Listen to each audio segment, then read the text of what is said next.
বিসমিল্লাহির রহমানির রহিম।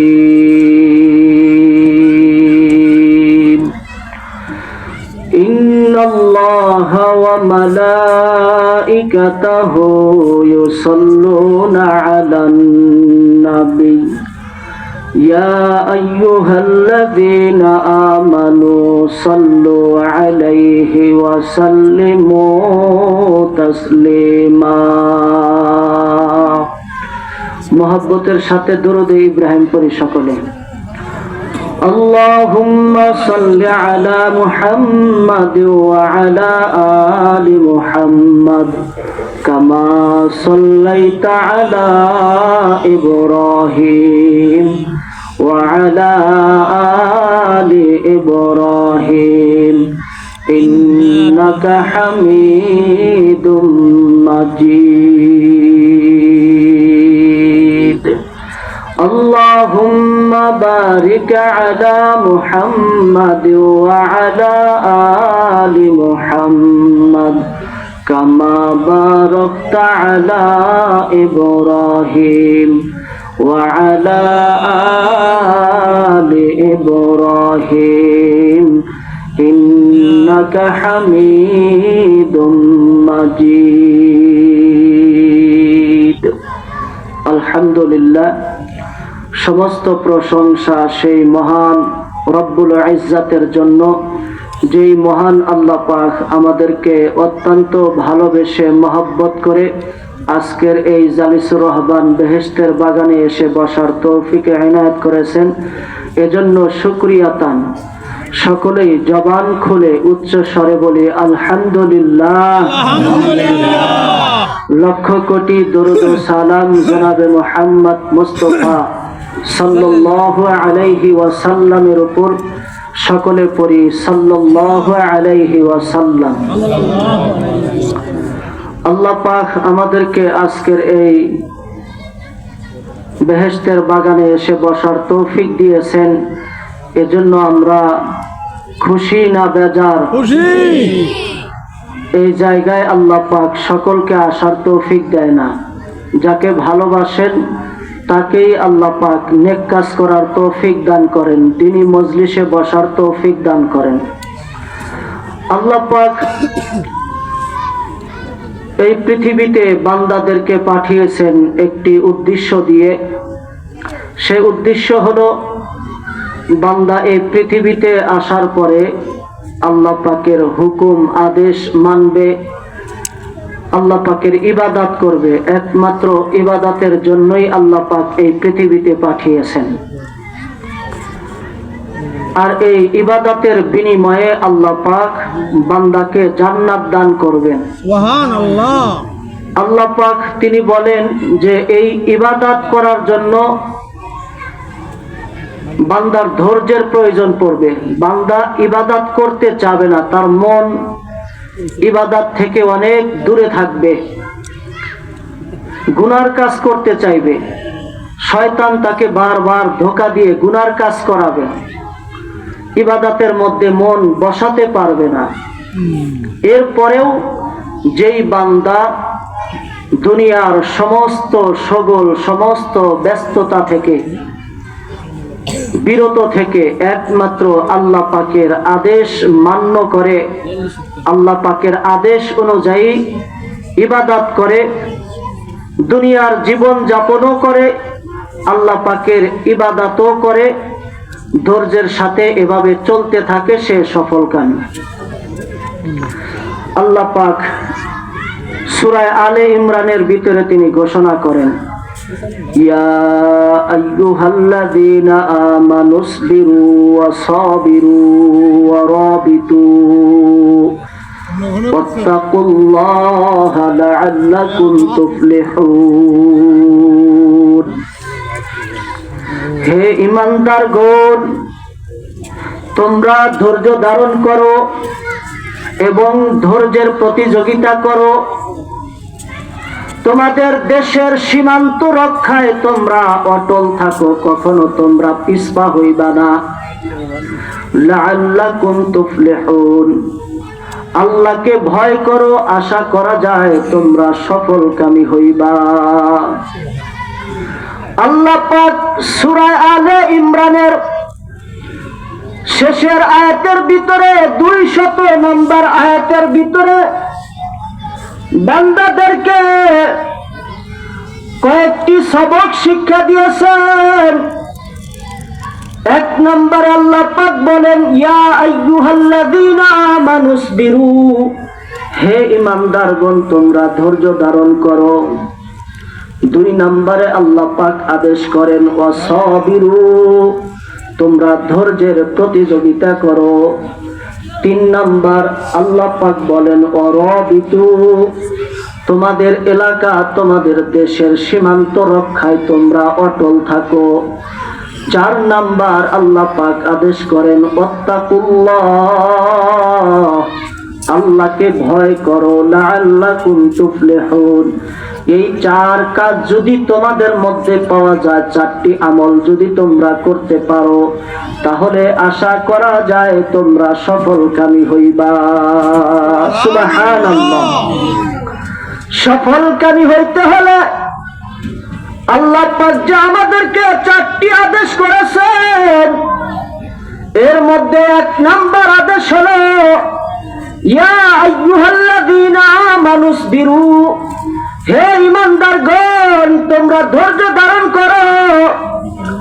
ধৈর্য ধারণ করতে হবে 3 জায়গায়। কয় জায়গায়? 3 জায়গায় ধৈর্য ধারণ করতে হবে। 1 নম্বর ধৈর্য ধারণ করতে হবে ইবাদতের মধ্যে, আস-সাবরু ফিল ইবাদাত, ইবাদতের মধ্যে ধৈর্য ধারণ করো। যখন তুমি নামাজে দাঁড়াও, ধীরে স্থিরের সাথে নামাজ পড়ো। নামাজের ভিতরে কোনো তাড়াহুড়া চলবে না। চলবে না। সিজদার ভিতরে ধীর স্থিরতার সাথে সিজদা করবে। রুকুর ভিতরেও ধীর স্থিরতার সাথে রুকু করবে। রুকু থেকে সোজা হয়ে যখন দাঁড়ায়, তখনও তাড়াহুড়া করা যাবে না। রুকু থেকে সোজা হইয়া যখন দাঁড়াবে, তখনও কিছু সময় স্থির হইয়া দাঁড়াইবে। 2 সেজদার মাঝখানে যখন বসবে, তখনও স্থির হইয়া কিছুক্ষণ সময় বসতে হবে। যদি না বসে, তাহলে সে ধীর স্থিরতার সাথে নামাজ পড়লো না, তাড়াহুড়া করলো, নামাজের ভিতরে সে ধৈর্য ধারণ করলো না। যার নামাজের ভিতরে ধৈর্য নাই, যার নামাজের ভিতরে তাড়াহুড়া রয়েছে, ওই নামাজ দিয়ে সে আল্লাহকে পাবে না, আল্লাহ তাআলার জান্নাতকেও সে পাবে না। ঠিক কিনা? পাওয়া যাবে ওই নামাজ দিয়ে? অনেক মানুষ আসে, সিজদা করে মুরগির মতো কেমন যেন আধার খাচ্ছে, ঠোকর মারতেছে, এরকম আছে না নাই? 1 মিনিটের ভিতরে 4 রাকাত নামাজ শেষ করে ফেলায়, এত তাড়াহুড়া তার নামাজের ভিতরে। এজন্য অন্য আয়াতে আল্লাহ পাক বলেন, কদ আফলাহাল মুমিনুন, মুমিনগণ তারা সফলকামী হয়ে গেছে। যেই সমস্ত মুমিনগণ সফলকামী হয়ে গেছে, যেই সমস্ত মুমিনদের মধ্যে একটা গুণ আছে, আল্লাযীনা হুম ফি সলাতিহিম খাশিউন, যেই সমস্ত মুমিনেরা তাদের নামাজের মধ্যে ধীরস্থিরতার সাথে, নম্রতার সাথে খুশু খুজু নিয়ে নামাজ আদায় করে।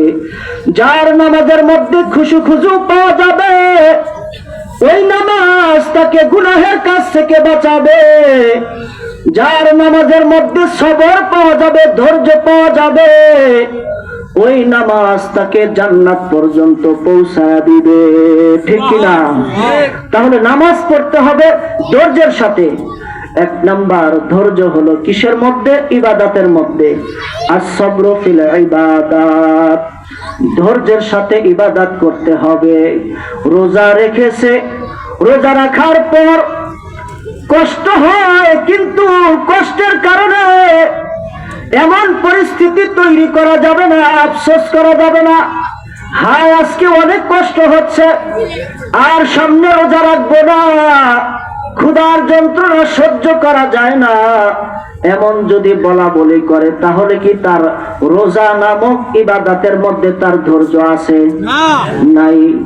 ধৈর্যের সাথে রোজা রাখতে হবে। ইবাদত করতে কষ্ট হয়, কষ্টকে স্বীকার করিয়াই ইবাদত করতে হবে। 2 নাম্বার, ধৈর্য ধারণ করতে হবে। as-sabru আনিল মাআসি, গুনাহের কাজ থেকে বিরত থাকার জন্য ধৈর্য ধারণ করতে হবে। সামনে গুনাহ হাজির হয়ে গেছে, গুনাহ করতে মনে চায়, এমত মুহূর্তে নিজেকে জাহান্নামের ভয় করিয়া, আল্লাহকে ভয় করিয়া গুনার কাছ থেকে ধৈর্যের সাথে যে বিরত রাখবে, না আমি এই গুনাহ করতে পারবো না, যদি আমি গুনাহ করি তাহলে আল্লাহ পাক আমাকে জাহান্নামে দিবেন।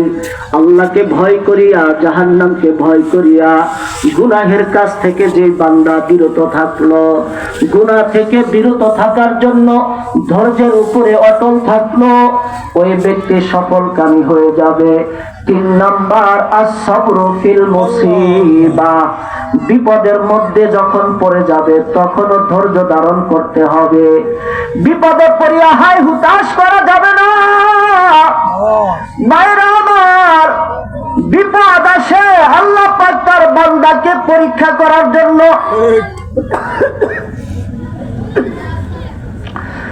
বিপদের মাধ্যমে আল্লাহ পাক তার বান্দাকে পরীক্ষা করতে চান। যেই বান্দা সবরে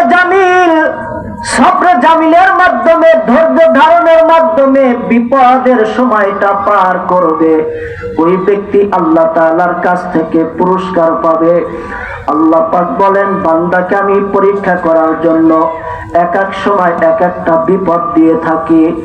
وَلَنَبْلُوَنَّكُمْ بِشَيْءٍ مِّنَ الْخَوْفِ وَالْجُوعِ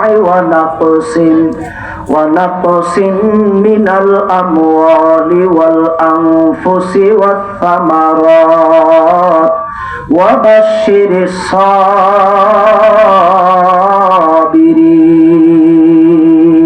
আল্লাহু আকবার। আল্লাহ পাক বলেন, وَلَنَبْلُوَنَّكُمْ بِشَيْءٍ مِّنَ الْخَوْفِ وَالْجُوعِ। আল্লাহ পাক বলেন, বান্দাকে আমি অবশ্যই তাকে পরীক্ষা করব। ভয়ের মাধ্যমে, ক্ষুধার মাধ্যমে আমি তাকে পরীক্ষা করব। শুধু তাই নয়, তার জমিনের ফসল ধ্বংস করে দিয়ে আমি তাকে পরীক্ষা করব। তার জীবনের মাধ্যমে আমি পরীক্ষা করব।